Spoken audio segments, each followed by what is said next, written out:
সেদিন এক লোক বলছে কল দিয়ে, হুজুর আমার বউ কথা শোনে না, শুধু গন্ডগোল করে, একটা তাবিজ দেন।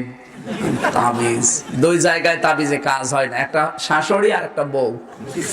তোমার একটা সুন্নাত শিখিয়ে দেয়, স্ত্রীর সাথে যদি গন্ডগোল বন্ধ করতে চাও আর মহব্বত বৃদ্ধি করতে চাও, তাহলে মাঝে মাঝে তার মুখে লোকমা তুলে দিবা, খাবার তুলে দিবা।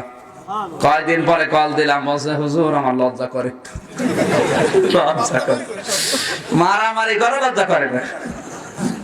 আজকে থেকে আমল করবা, তারপরে কল দিবা। ঠিক আছে, আজকে আমি খাবার তুলে দিলাম, খাবারটা মুখেও নিয়েছে, কিন্তু মুখা করে আছে হতভম্ব। কি গো, প্রতিদিন আমার সাথে গন্ডগোল করা, আজকে খাবার তুলে দাও, কে তোমারে শিখিয়েছে বলো? ও বলছে একবারে আমি বলে দিলাম যে আমির হামজা। কিছু শিখিয়ে দেওয়ার কায়দা নেই, বাড়িতে বলে দেয়। মারা যাবে না। যারা আছে একবার মারা হারাম তা না, 4 জায়গায় মারা যায় গেছে, 4টা জায়গায় বাদ দিয়ে, মাথায়, মুখে, বুকে আর পিঠে। মা বোন যারা এসেছেন, এই 4 জায়গায় যদি মারে আপনি দৌড় মারবেন। এই 4 জায়গায় বাদ দিয়ে আপনাকে যদি মারে, আপনি মার খাবেন না। কি আমি হাসির খোরাকি দিন, আপনি মার খাবেন। কিন্তু 4টা কারণে মারা যায় গেছে বউ মারা। কয়টা? 1 নম্বরে যদি ফরজ নামাজ না পড়ে। ফরজ নামাজের জন্য বউ মেরেছে, এরকম মুসলমান কমই আছে। কথা বলে না কেন? ফরজ রোজা যদি না রাখে মারা যাবে। 3 নম্বরে ফরজ পর্দা যদি না করে মারা যাবে। 4 নম্বরে স্বামীর জায়েজ কথা, জায়েজ হুকুম যদি না মানে, তাও মারা যাবে। মাথা থেকে শুরু করে পা পর্যন্ত লাঠি হবে, কোদালের আছাড়ি 1 বিঘত। আবার নিজের হাত দিয়ে ধরা লাগবে, ধরলে থাকে কতটুকু, ওটা গুঁতো মারবে না, মারা যাবে না।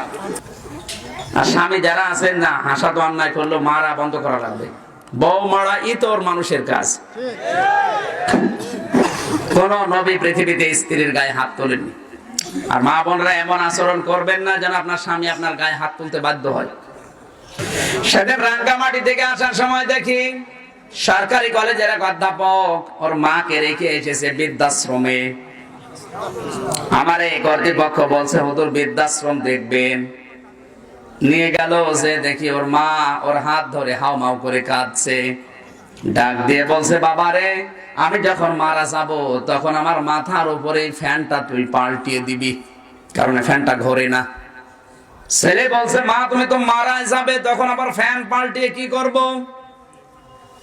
মা বলছে, বাবা দেখ মা, সেখানে আমি আছি, এই ফ্যানটা ঘরে না, কর্তৃপক্ষকে বলেছিলাম, আর আমার কথা শোনে না। আমার তো মনে হচ্ছে তুই আমার সাথে যা করলি, কিছুদিন পরে তোর সন্তান তোর এখানে রেখে যাবে, কিন্তু তোর তো ফ্যান ছাড়া ঘুম হয় না, তোর কষ্ট হবে। তোর আগে থেকে সতর্ক করলাম যে তুই অন্তত ফ্যানটা পাল্টিয়ে দিবি।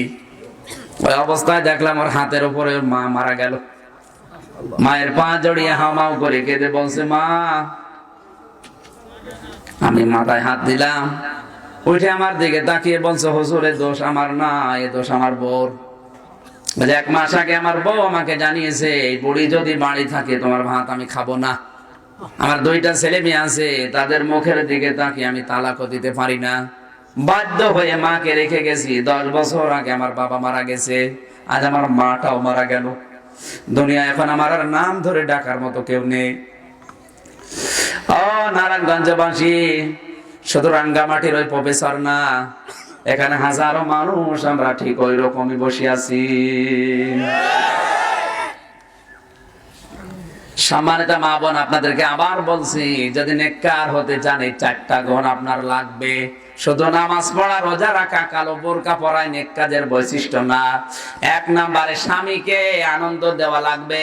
2 নম্বরে স্বামী যেটা পছন্দ করে ওটা আপনাকে পছন্দ করা লাগবে। স্বামী যদি আদেশ করার জায়েজ হয়, আপনাকে জীবন থাকতে মানা লাগবে। স্বামী যতটুকু ইনকাম করে ওই ইনকামের উপরে নিজের চাহিদাকে নিয়ন্ত্রণ রাখা লাগবে। আল্লাহ যেন এরকম 4 গুণ বৈশিষ্ট্য মহিলা আমাদেরকে দান করেন, জোরে বলেন আমিন।